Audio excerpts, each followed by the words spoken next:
नमस्कार विद्यार्थी मित्रांनो, पवित्र पोर्टलला एक नवीन जी आर आला आहे. ह्या जी आरनुसार प्रत्येक विद्यार्थ्याला इथे दोन प्रकारामध्ये म्हणजे स्थानिक स्वराज्य संस्था आणि खाजगी संस्थेला प्रत्येकी 50-50 प्राधान्यक्रम द्यायचे. सो यावरती विद्यार्थ्यांची मागणी आहे आणि सोशल मीडियामधनं बऱ्याचशा गोष्टींच्या माध्यमातून ही मागणी केली जाते. नेमकं काय आहे?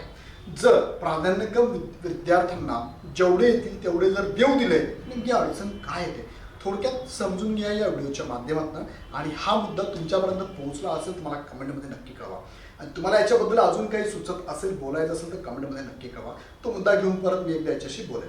सो बघूया आपण सर्व प्राधान्यक्रम दिले तर अडचण काय, सर्वांना समान संधी नुकसान विद्यार्थ्यांचं होत आहे, याला जबाबदार कोण? सर्वांना समान संधी द्यायलाच पाहिजे. याच्या नावाखाली तुम्ही जर फक्त 50च प्राधान्यक्रम देणार असाल तर विद्यार्थ्यांचं नुकसान होतं. याला जबाबदार नेमकं कोण असेल याला बघूया आपण थोडक्यामध्ये. तिकडे जाण्यापूर्वी सीटीटीची एक्झाम असणार तुमची 7 आणि 8 फेब्रुवारी, त्या संदर्भातली टेस्ट सिरीज पण अवेलेबल आहे. येणाऱ्या या वर्षभरामध्ये 2दा सीटीटी आणि टीईटी होणार, त्याच्या बॅचेस पण आपल्याकडे अवेलेबल आहे. ह्या बॅचेस तुम्ही डिस्काउंटमध्ये घेऊ शकतात. खाली डिस्क्रिप्शनमध्ये ॲप आणि बॅचची लिंक दिलेली आहे. टीईटीची नवीन बॅच आपली 20 फेब्रुवारीपासून चालू होणार. तर आता मुख्य मुद्द्याकडे तुम्हाला घेऊन जातो. हा जो जी आर आलेला आहे बघा, 20 फेब्रुवारी 2026चा जी आर आहे. ह्या जी आरच्या म्हणण्यानुसार 4 बदल करण्यात आले. त्यातला एक बदल आहे प्राधान्यक्रम 50-50 तुम्हाला प्रत्येकी देता येणार आहे दोन्ही प्रकारामध्ये. आता याच्यावर उदाहरण तुम्हाला मी सांगतो बघा. काय उदाहरण आहे की सर्व प्राधान्यक्रम दिले तर अडचण काय. उदाहरणार्थ ए नावाचा एक व्यक्ती आहे किंवा एक उमेदवार आहे, याला प्राधान्यक्रम द्यायचे 50 आणि 50. ओके, आता याला प्राधान्यक्रम फॉर एक्झाम्पल पहिल्या प्रकारामध्ये म्हणजे स्थानिक स्वराज्य संस्थेसाठी एकूण प्राधान्यक्रम आले आहेत 200 आणि इथे आले फॉर एक्झाम्पल जे खाजगी संस्था त्यासाठी आले 150.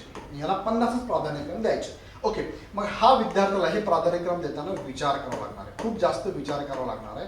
आता उदाहरणार्थ हा जो विद्यार्थी हा 4ही गटासाठी पात्र आहे, 4ही गटांसाठी काय तो पात्र आहे. मग याला आता विचार करावा लागणार आहे की माझ्या मार्कनुसार टेटचे मार्क त्याला विचारात घ्यावा लागेल. टेटचे मार्क जे असेल उदाहरणार्थ याला म्हणजे आपण 110 मार्क आहे. मग याला काय काय विचार करावा लागेल? पहिला विचार करावा लागेल याचा विषय कोणता आहे. दुसरा विचार करावा लागेल त्याला याची प्रवर्ग कोणता आहे, प्रवर्गानुसार जागा किती आहेत. त्यानंतर त्याला विचार करावा लागेल गटानुसार कोणत्या गटाला याला शिक्षक व्हायला आवडेल. नंतर त्याला विचार करावा लागेल जिल्हा, कोणत्या जिल्ह्यात काम करायला आवडेल.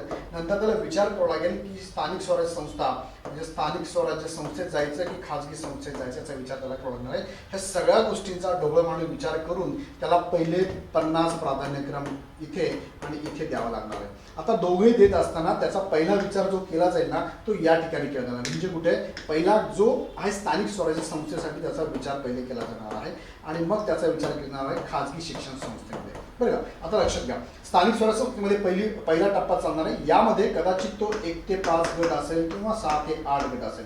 यापैकी त्यांनी प्राधान्यक्रम जर दिले असेल 1 ते 5 ला, त्याचं जर इथे निवड झाली 1 ते 5 ला निवड झाली तर पुढे इथे पण नाही आणि इथे सुद्धा त्याचा विचार केला जाणार नाही. का? कारण त्यातला 4 मुद्द्यांपैकी एक मुद्दा असा पण आहे की एकदाच निवड होणार आहे, 1 बिंदू 1 पद. सो पुढे जाणारच नाहीये. मग त्याने भले हवं तर किती त्याला प्राधान्यक्रम दिलेत ना, मग आता असे प्राधान्यक्रम असंच होणार आहे. आता दुसरा तोच विद्यार्थी तुम्ही आणि त्याला मी काय करतो आता त्याला पहिल्या प्रकारामध्ये स्थानिक स्वराज्य संस्थेमध्ये किती आले 200 प्राधान्यक्रम आले, 200 पैकी 200 द्यायला लावायचे. आणि त्याला दुसऱ्या प्रकारामध्ये त्याला प्राधान्यक्रमाला 150 पैकी 150 पण द्यायला लावायचे. काय होणार म्हणून आपण थोडक्यात चेक करूया. जसं इथे त्यांनी केलं, इथे सुद्धा तो विचार करणार, इथे विचार फक्त तो करणार नाही. काय करणार नाही? कारण जेवढे आले तेवढे द्यायचे ना. विचार करायची गरज आहे का त्याला? विचार करायची गरज नाही, तो सरळ प्राधान्यक्रम देणार आहे. ओके देणार. पण इथे सुद्धा आता असा मुद्दा मी परत विचार करायचा मी म्हणतो, परत एकदा म्हणतो यस त्याला विचार करावा लागणार आहे. का करावा लागणार आहे बरं विचार? कारण त्याला एकदाच निवड होणार आहे. एकदाच काय निवड होणार आहे? निवड दोन्ही ठिकाणी हा मुद्दा लागू आहे ना. दोन्ही ठिकाणी एकदाच निवड होणार आहे. इथे सुद्धा विचार करावा लागणार आहे. मग 200 प्राधान्यक्रम देत असताना त्याला कुठे द्यायचं हे सगळे मुद्दे इथे सुद्धा विचारात घ्यावेच लागणार आहे. कोणता जिल्हा, कोणता प्रवर्ग, कोणता विषय, कोणता गट घ्यावा लागेल त्याला इथे देताना तो कदाचित 9 ते 12 ला सुरुवातीला देईल, नाहीतर मग तो 6 ते 8 ला देऊ शकतो वगैरे वगैरे. टोटल 200 देऊन टाकले. जिथे कुठे सिलेक्शन झालं, एकदा सिलेक्शन झालं की पुढे त्याचा विचार केला जाणार नाहीच. मग मला सांगा जास्त प्राधान्यक्रम जेवढे आलेत ना, जास्त म्हणजे जेवढे दिसत आहेत तेवढे प्राधान्यक्रम देऊ द्यात ना त्यांना. काय प्रॉब्लेम आहे? काही प्रॉब्लेम नाही ना. जेवढे म्हणजे त्यांना काय विद्यार्थ्यांना एवढा अभ्यास करून इथपर्यंत पोहोचले, तुम्ही त्याला लिमिटेड का बरं देताय? त्याला अडकवता का बरं? त्याला असं नाही करायला पाहिजे. खरं म्हणजे मला याच्यातून नुकसान होतं काय, आता तुम्हाला हा मुद्दा पडत असताना नुकसान काय होतं मला तुम्ही कमेंटमध्ये सांगा, किंवा विचार करून मला कमेंटमध्ये सांगा की सर नाही हा इथे नुकसान होऊ शकतं, इथे बरोबर आहे, किंवा सर इथे नुकसान होतं इथे बरोबर आहे. तुम्हाला काय वाटतं मला कमेंटमध्ये कळवा. पण मला असं वाटतं द्यायला पाहिजे ना, काही प्रॉब्लेम नाही आहे. याला लिमिट करणारा एक मुद्दा तुमचा आहेच ना, कोणता, एकदाच निवड होणार हा मुद्दा आहे तुमचा. रिपीट निवड होणार नाहीये तुमची. मग एकदा निवड होणार आहे, एकदा जिथे कुठे ह्या 200 मध्ये 100 नंबरवरच्या स्कूलमध्ये याची निवड झाली की संपला विषयाचा. याचा पुढे विचार केला जाणार नाही आणि दुसऱ्या टप्प्यात पण विचार केला जाणार नाही. पहिल्या टप्प्यात निवड झाली, दुसऱ्या टप्प्यात निवड होणार नाहीच ना अशी पण. सो मग का बरं असं करताय, देऊन द्या त्याला, सगळं देऊन टाका असं मला वाटतंय.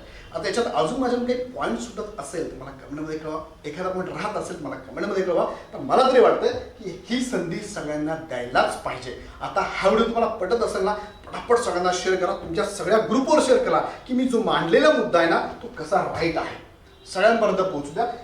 50 दिले काय आणि सर्वच दिले काय काही फरक पडत नाही.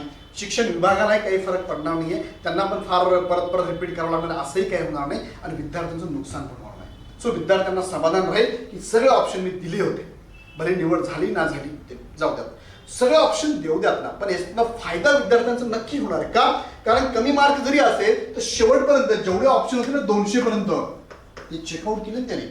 चला ठीक आहे 200 पर्यंत मी दिले होते, जेवढे आले तेवढे, नाही झालं कदाचित माझ्यापेक्षा जास्त मार्क मात्र होते. इथे पण जेवढे ऑप्शन 200 150 होते 150 दिलेत ना, पण विद्यार्थी असमाधानी राहणार नाही ना, नाही मला 50 द्यायला लावले म्हणून मग असं झालं. सो कशाला उगत द्या, सगळ्यांना देऊन टाका. तुमचा हा मुद्दा सगळ्यांना पटला आहे ना, आम्ही त्याला विरोध करत नाही ना, एक बिंदू एक पद मान्य आहे ना, काही प्रॉब्लेम नाही, देऊन टाका असं मला वाटतं. याबद्दल तुम्हाला काय वाटतं मला कमेंटमध्ये नक्की कळवा. जाताना तुमच्या सगळ्या मित्रांना, तुमच्या विद्यार्थ्यांना नक्की कळवा. इग्नाईट प्लॅटफॉर्मवरती इग्नाईट पाठशाला ॲप आणि बॅच यूट्यूबवरती ह्या बॅचेस तुमच्या चालू करणार आहे. जवाहर नवोदय असेल किंवा तुम्हाला स्कॉलरशिप असेल, अगदी कमी फीमध्ये इथे अवेलेबल आहे. नक्की जॉईन करायला हवा. तुमच्या विद्यार्थी मित्रांना पण नक्की कळवा आणि अजून काही शंका असेल नंबरला कॉल करा. व्हिडिओ कसा वाटला मला कमेंटमध्ये कळवा. आवडलं तर लाईक करा, सगळ्या ग्रुपला नक्की शेअर करा. पुन्हा व्हिडिओ आपण नेक्स्ट व्हिडिओमध्ये